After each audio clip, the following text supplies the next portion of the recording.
नमस्कार दोस्तों, मैं राघवेंद्र सोलंकी तक्षशिला बुंदेलखंड में आपका स्वागत करता हूं।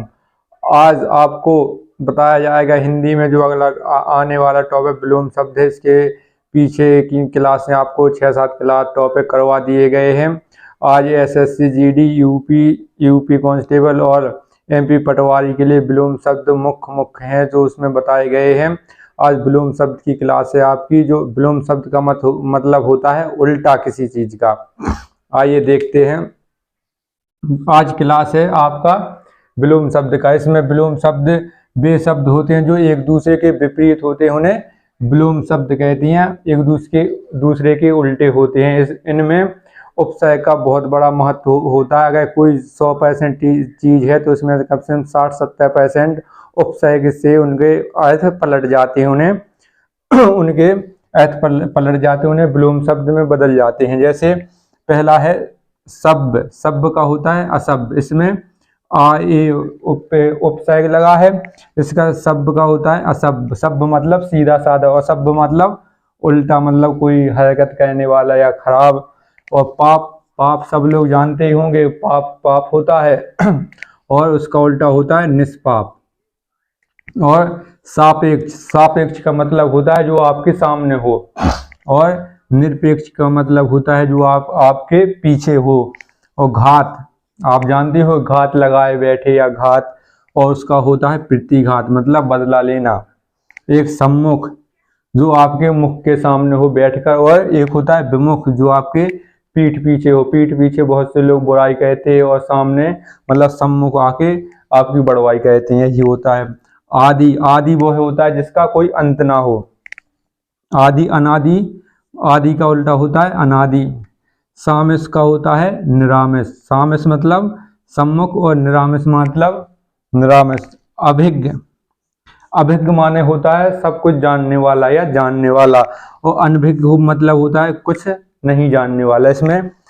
इसमें उपसर्ग लग रहे हैं अन। इसमें अभिज्ञ है जो इसमें उपसर्ग लगा है अन, तो ये होगा अनभिज्ञ मतलब कुछ नहीं जानने वाला। एक होता है अगला है श्वेतांबर। श्वेतांबर मतलब जो श्वेत कपड़े धारण करता हो। आपने जैन धर्म में देखा होगा श्वेतांबर और दिगंबर दो धाराओं में बट गया था वो बाद में। श्वेतांबर मतलब होता है जो श्वेत कपड़े धारण करता हो। और दिगंबर वह होता है जिसका सब कुछ दिशाओं पर निर्भर हो। हमारे सब कुछ दिशाएं हैं, मतलब उसे कहते हैं दिगंबर। और अगला है कृपण। कृपण मतलब होता है कंजूस और दानी। कृपण का विलोम शब्द होता है दानी। कृपण मतलब जैसे आप हमारा वीडियो लाइक कर दें और शेयर कर दें तो आप कंजूस नहीं हो, नहीं तो आप कंजूस हो गए या कृपण हो गए। और दानी, व्यक्ति को अपने जीवन में ना ज्यादा कंजूस होना चाहिए और ना ज्यादा दानी होना चाहिए, बीच का होना चाहिए, जब आपका जीवन चल पाएगा। उदय मतलब कोई चीज उभर रही है या उग रही है, जैसे सूर्य का उदय होता है। और अस्त जैसे सूर्य का समाप्ति भी होता है, अस्त होता है धीरे धीरे।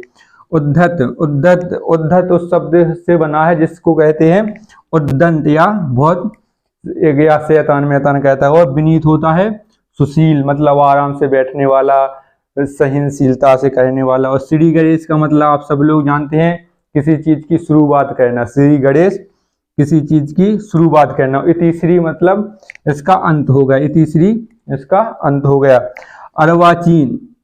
अर्वाचीन का विलोम शब्द होता है प्राचीन। अर्वाचीन ये आपके लिए बहुत ही मोस्ट है, इसको मोस्ट इम्पोर्टेंट लगा लें। अर्वाचीन का होता है प्राचीन और अधुनातन का होता है पुरातन। अर्वाचीन का प्राचीन, अधुनातन का पुरातन और नवीन का पुराना होता है। नवीन का पुराना होता है। ये मोस्ट है, इन्हीं से ज़्यादा पूछे जाते हैं। ये आया था आपकी अगली उसमें शायद लेखपाल में आया था। ये आपको ये देखना है, ये तीनों एक से लगते हैं, ऑप्शन में दिए रहते हैं, आपको उसमें से चूज करना होता है। अर्वाचीन का प्राचीन, अधुनातन का पुरातन और नवीन का पुराना। और रुग्ण मतलब होता है रोगी या बुरी स्थिति। और स्वस्थ मतलब होता है सही से। आयोजन कोई चीज अपने पास आए, रुपया आ रहा है या और कोई वस्तु कोई दे रहा है तो वो आयोजन होता है। और व्ययन होता है उस चीज का अपन किसी चीज को खर्च कहते हैं या और किसी कार्य में लगाते हैं, उसको व्ययन कहते हैं। और आपको यहाँ पर दिख रहा है कि नहीं, थोड़े थोड़े दिख रहा होगा। मूल, यहाँ पर मूल नहीं है, मूक है।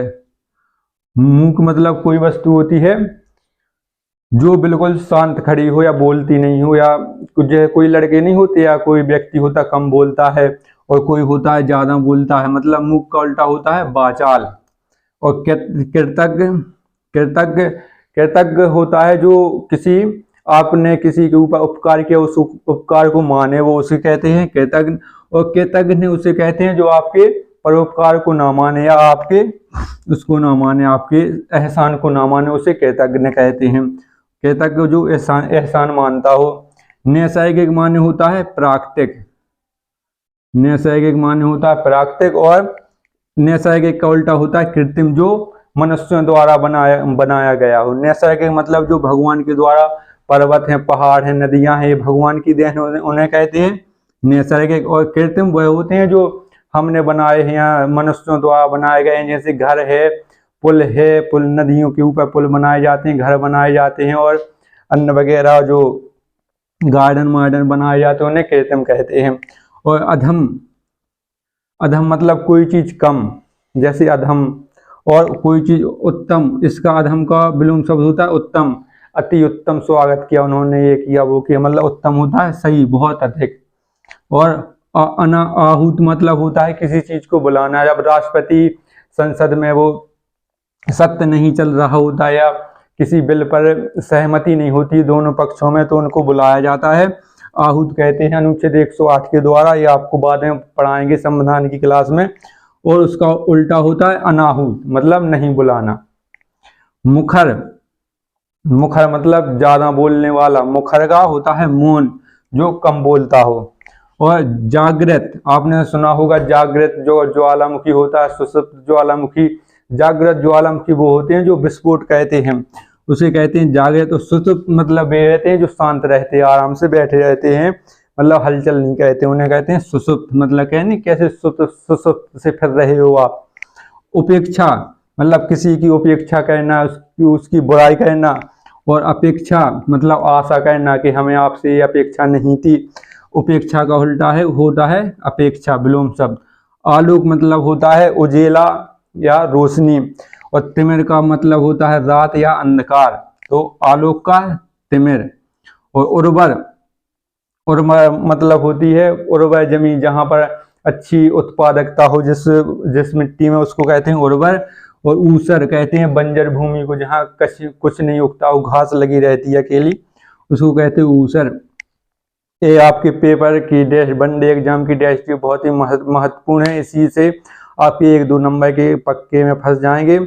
और हमारे चैनल को लाइक करें, शेयर करें और सब्सक्राइब करें। जय हिंद दोस्त।